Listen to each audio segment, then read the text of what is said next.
वो स्त्री दोबारा कहाँ गायब हो सकती है? नहीं, मैं मान नहीं सकता कि वो मेरा वहम हो सकता है। हमने एक दूसरे से इतनी देर तक बातें की थी कि तभी अचानक उसके पीछे से किसी चीज की आवाज आई।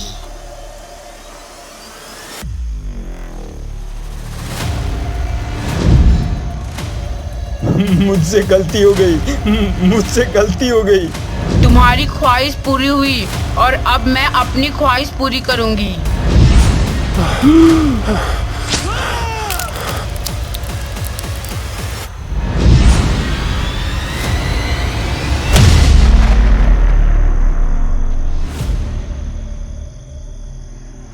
अमावस की वो काली रात, चारों तरफ एक घना कोहरा उमेर गांव के जंगल को अपने लपेटे में ओढ़े हुए थी। चारों ओर जंगली जानवरों की आवाजें उस जंगल में एक अजीब सा शोर पैदा कर रही थी।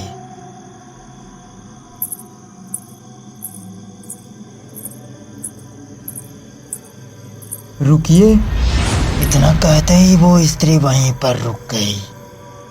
जब उसने देखा कि वो वही कोरे बदन और नीली साड़ी वाली लड़की उसकी नजरों के सामने खड़ी है, तो उसके दिल का धड़कन अचानक से तेज हो गया।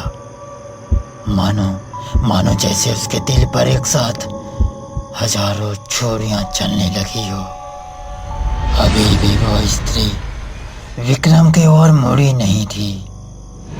विक्रम की आंखें उस नीली साड़ी वाली स्त्री के कोरे बदन का दीवाना हो चुका था।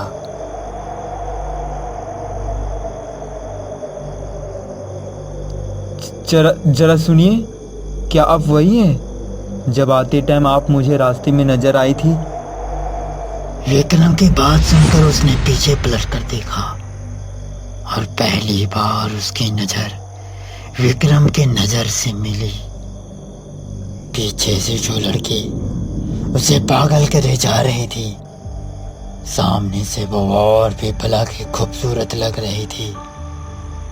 जी, मैं वही हूँ, उसने मुस्कुराते हुए कहा। उस स्त्री के बोलने का अंदाज विक्रम के अंदर और हिम्मत पैदा कर दी।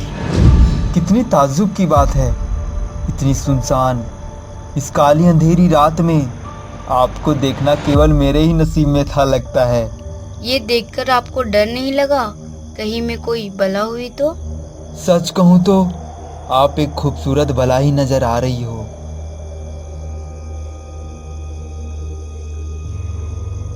उसकी आंखें उस स्त्री के बदन को ऐसे घूर रही थी मानो उसने आज तक जितने भी औरत देखी थी उन सब में से सबसे ज्यादा खूबसूरत औरत वो आज देख रहा हो। उसका खुला बाल, नशीली आंखें, उसका पूरा बदन इस साड़ी में विक्रम को अपनी तरफ सम्मोहित कर ली। क्या मैं थोड़ा वक्त आपके साथ गुजार सकता हूँ? आप शहरी लोगों का यही होता है, पहले तो आप मुझ जैसे गांव की भूरी भारी लड़कियों को अपनी बातों में फंसा लेते हैं और जब आपका काम पूरा हो जाता है तो पता नहीं अचानक कहाँ गायब हो जाते हैं। देखिए, ऐसी बात नहीं है, सभी शहरी लड़के एक जैसे नहीं होते। अच्छा, ऐसी बात है तो बताइए, वक्त गुजारते समय अगर हम करीब आ गए तो क्या आप मुझसे शादी करेंगे? यह सवाल भी उस स्त्री ने बड़ा ही मनमोहक अंदाज में किया,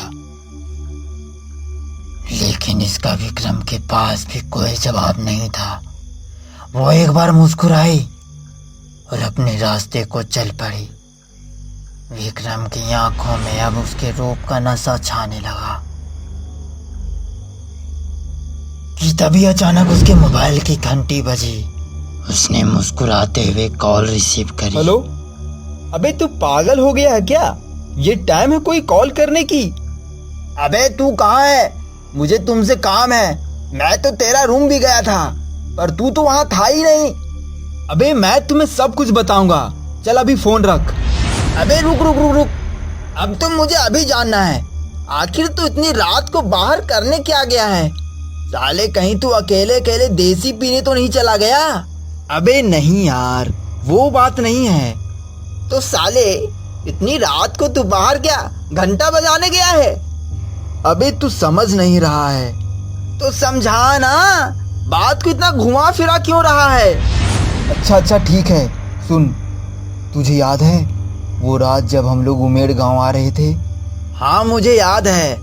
उस दिन मैंने एक लड़की को देखा था जिसके लिए मैंने कार भी रोकी थी। हाँ, जो केवल तुझे ही दिख रही थी और हम लोग तो अंधे थे। साले प्रिया सही कहती है, तेरा दिमाग कुछ ज्यादा ही लड़की पर ध्यान देता है। हाँ चल अभी टाइम खोटी मत कर। इतना कहकर उसने फोन कट कर दिया। अरे वो स्त्री कहाँ चली गई? अभी तो मेरे नजरों के सामने थी। अब तो मैं मान ही नहीं सकता कि वो मेरा भ्रम है। विक्रम की आंखों में उस स्त्री के रूप का नशा उस स्त्री को खोजने पर विवश कर दी। वो तेज कदमों के साथ उस स्त्री को ढूंढने लगा, लेकिन उसे वो स्त्री कहीं नहीं मिली। वो स्त्री दोबारा कहाँ गायब हो सकती है? नहीं, मैं मान नहीं सकता कि वो मेरा वहम हो सकता है। हमने एक दूसरे से इतनी देर तक बातें की थी कि तभी अचानक उसके पीछे से किसी चीज की आवाज आई। जब उसने मुड़कर देखा तो उसके चेहरे पर हैरानी और खुशी के भाव एक साथ झलकने लगे। वो वही स्त्री थी जिससे कुछ देर पहले विक्रम बात कर रहा था। विक्रम की आंखों में उस स्त्री के रूप के प्रति हैवानियत का जानवर पनपने लगा।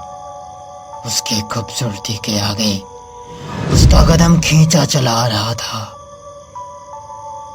कुछ दूर जाकर वो किसी सुनसान वीराना पेड़ के सामने जाकर रुक जाती है। पीछे पीछे से विक्रम भी उस पेड़ के पास पहुंच जाता है।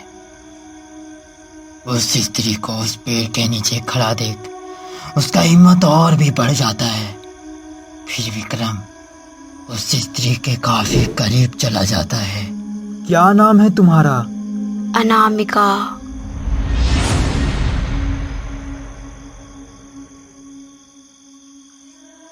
अब वो दोनों ही एक दूसरे की आंखों में पूरी तरह से खो गए और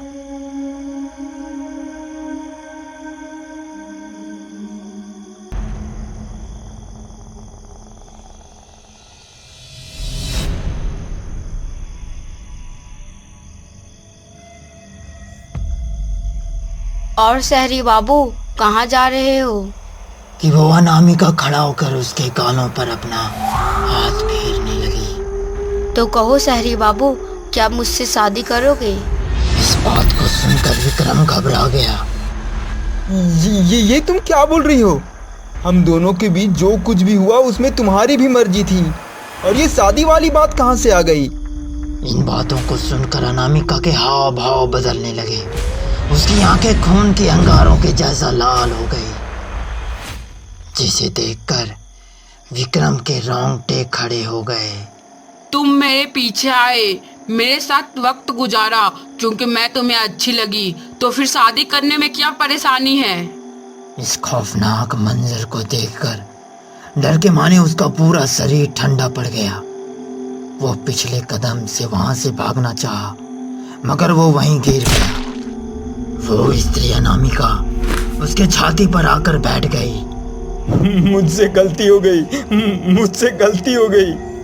गलती तो मुझसे हुई थी, जो मैंने तुम जैसे शहरी बाबू पर भरोसा कर उसको सब कुछ अपना मान लिया था। इसमें मेरी क्या गलती है? तुम मुझे यहाँ क्यों लाई हो? तुम्हें मैं यहाँ नहीं, बल्कि तुम्हारी आंखों की हवस यहाँ तुम्हें खींच लाई है। तेरी गलती बस इतनी है कि तुम्हारी सोच भी उसकी जैसी है। तुम्हारी ख्वाहिश पूरी हुई और अब मैं अपनी ख्वाहिश पूरी करूंगी। इतना कहकर अपने तेज पंजों से एक ही झटके में उसका कलेजा बाहर निकाल दिया और किसी जंगली भेड़िए की तरह उसके कलेजे को खाने लगी। अगर आपको हमारी कहानी अच्छी लग रही हो तो चैनल को सब्सक्राइब करें और ऐसे ही और वीडियो देखने के लिए चैनल पर बने रहें।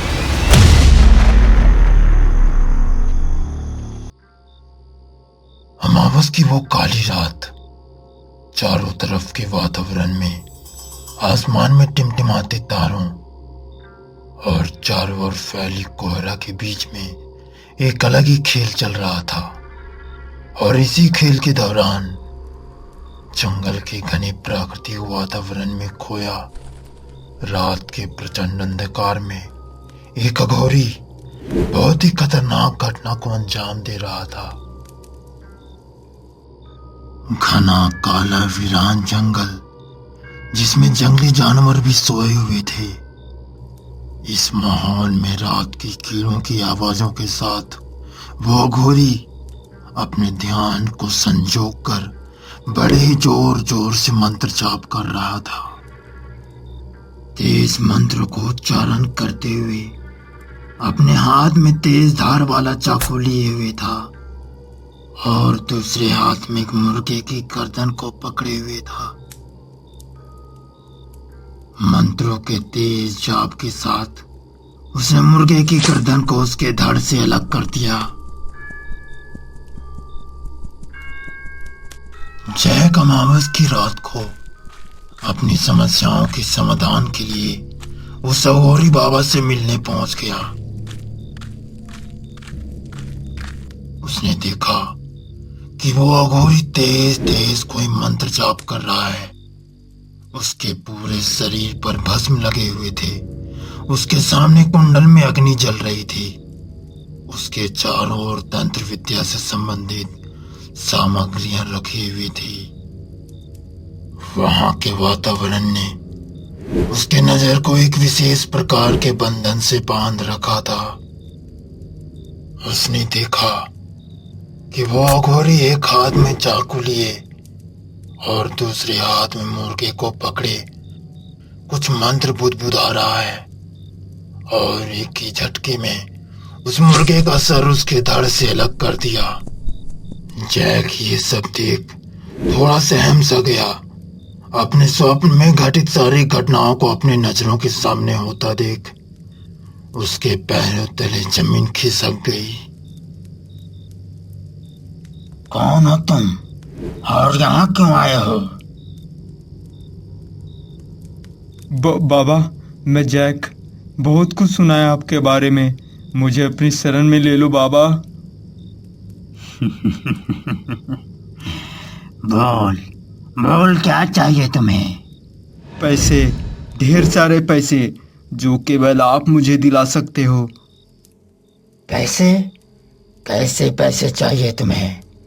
तुम्हारे समस्या का कोई भी समाधान नहीं है मेरे पास। रात का समय है।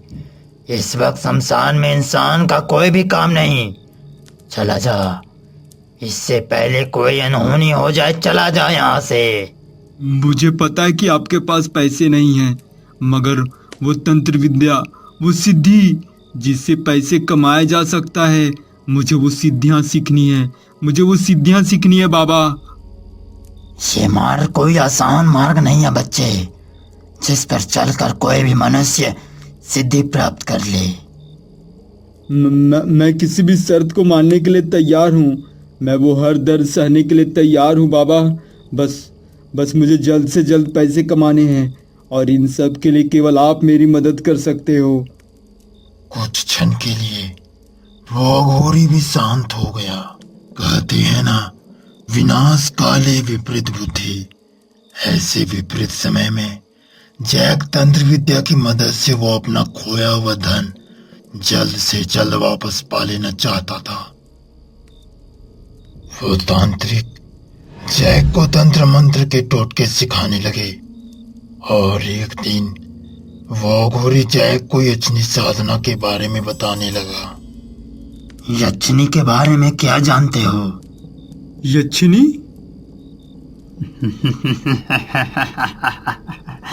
यक्षिणी, मैंने कई यक्षिणियों को सिद्ध किया है जो मेरी हर मुश्किलों में मेरा साथ देती है।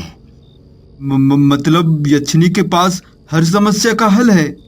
निसंदेह, वो चाहे तो तुम्हारी हालात को पल भर में बदल दे, मगर यक्षिणी साधना कोई बच्चों का खेल नहीं, और खासकर तुम जैसे सामान्य मनुष्य के लिए तो बिल्कुल भी नहीं है। बाबा, एक लाचार बेबस इंसान के लिए कोई भी असंभव कार्य संभव में बदल सकता है। बस मुझे ये बताइए कि यक्षिणी को साधना कैसे है। ठीक है, मैं तुम्हारी बात मान लेता हूँ। तुम्हें धन दौलत ऐशो आराम शारीरिक सुख सब कुछ मिलेगा। अगले दिन की रात से तुम्हें 51 दिनों तक किसी निर्जन स्थान पर यक्षिणी साधना की विधि शुरू कर देनी होगी। धन्यवाद बाबा, इससे मेरी सारी समस्या हल हो जाएगी। लेकिन एक बात याद रखना, यक्षिणी तुम्हारे साथ पूरी जिंदगी रहेगी और अगर तुम चाहो तो भी वो तुम्हारा पीछा नहीं छोड़ेगी। और एक बात और ध्यान रखना, अगर तुमने उसकी बात नहीं मानी या उसके इच्छा के विपरीत कुछ किया तो वो जितना तुम्हें देगी उससे कई गुना तुमसे छीन लेगी। नहीं बाबा, मैं इस बात का पूरा ध्यान रखूंगा। वो अघोरी उसे यक्षिणी साधना की सारी विधि बताते हैं और दूसरे ही दिन से जैक उस अघोरी बाबा के कहे अनुसार यक्षिणी साधना शुरू कर दी। उसने अपने शरीर पर भस्म लगाए, काली धोती पहने, वो भी तांत्रिक लग रहा था। अगले 51 दिन तक जैक, जब दुनिया नींद के आगोश में लीन थी, तब वो किसी निर्जन स्थान पर यक्षिणी साधना का विधि कर रहा था और आज उसके साधना की आखिरी दिन थी। लेकिन आज उसे एक विशेष प्रकार की विचलन उसके अंतर्यात्मा को महसूस हो रही थी।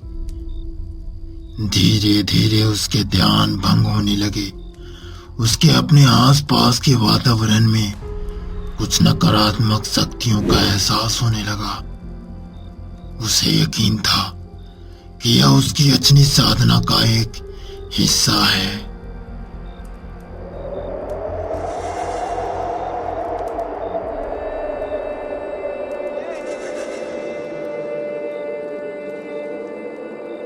उठो जैक, तुम्हारी साधना सफल हुई। जैक ने जैसे ही आवाज सुनी, उसने तुरंत अपनी आंखें खोली और उसने जो देखा वो देखकर उसे विश्वास ही नहीं हो रहा था। पूरी जिंदगी में उसने इतनी सुंदर स्त्री कभी नहीं देखी थी। वो बस उस स्त्री को ऊपर से नीचे तक घूरे जा रहा था। क्या हुआ जैक, कुछ बोल क्यों नहीं रहे? तुम्हें मुझसे कुछ नहीं चाहिए, बोलो। यक्षिणी का हर एक एक शब्द जैक को ऐसे सम्मोहित कर रहा था कि वो अपने मूल उद्देश्य से ही भटकने लगा और इसी उत्तेजना में वो कुछ ऐसा बोल गया। यक्षिणी के लिए तो सब कुछ मुमकिन है। अगर यक्षिणी मेरी हो जाए तो मेरे लिए कोई भी असंभव कार्य संभव हो सकता है। तो आज से ये यक्षिणी तुम्हारी हुई और तुम्हारी इच्छा को पूरा करना ही मेरा धर्म होगा। लेकिन क्या यक्षिणी? अब मेरे सिवाय तुम किसी और औरत के ऊपर आंख उठाकर भी नहीं देखोगे, फिर चाहे वो तुम्हारी पत्नी ही क्यों ना हो।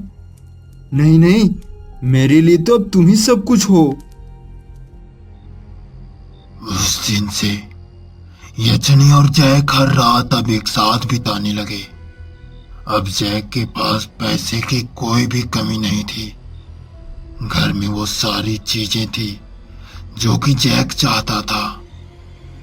लेकिन जब से यक्षिणी जैक की जिंदगी में आई, उस दिन के बाद हर रोज जैक और उसके पत्नी के बीच झगड़े होते। जैक को तो बस अब यक्षिणी के सिवा कुछ सोचता ही नहीं था। यक्षिणी जैक की सारी इच्छाएं पूरी करती थी, जिसके बदले जैक को भी यक्षिणी के साथ हर रात शारीरिक संबंध बनाना पड़ता। धीरे धीरे यक्षिणी की शारीरिक सुख की चाहत बढ़ती जा रही थी, जिसके कारण जैक शारीरिक और मानसिक रूप से पूरी तरह से कमजोर हो चुका था।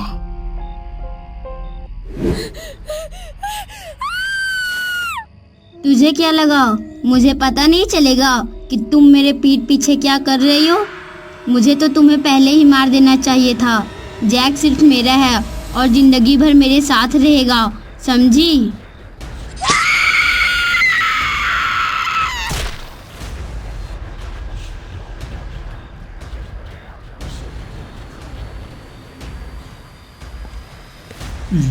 ये सब क्या सपने आ रहे हैं मुझे?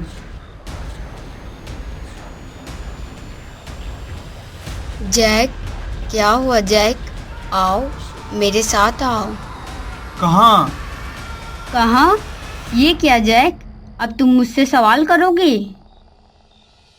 देखो यक्षिणी, अब मैं हर रोज तुम्हारी शारीरिक सुख की चाहत को पूरा नहीं कर सकता। मैं अपने आप को शारीरिक और मानसिक रूप से काफी कमजोर महसूस करता हूँ।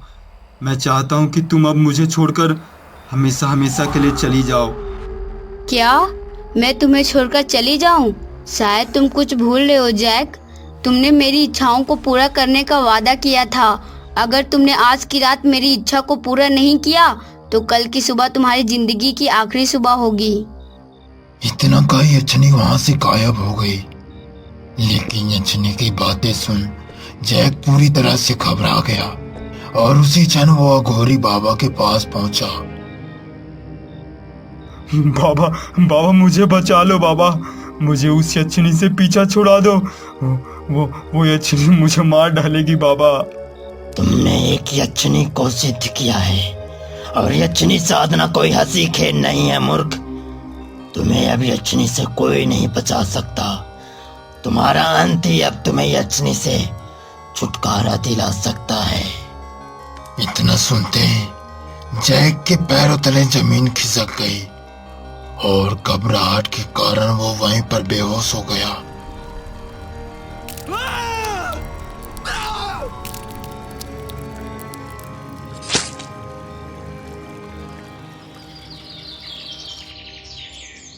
अगले दिन जब सुबह हुई तो जैक के शरीर के कई टुकड़े किए हुए उसके घर के बाहर पाया गया।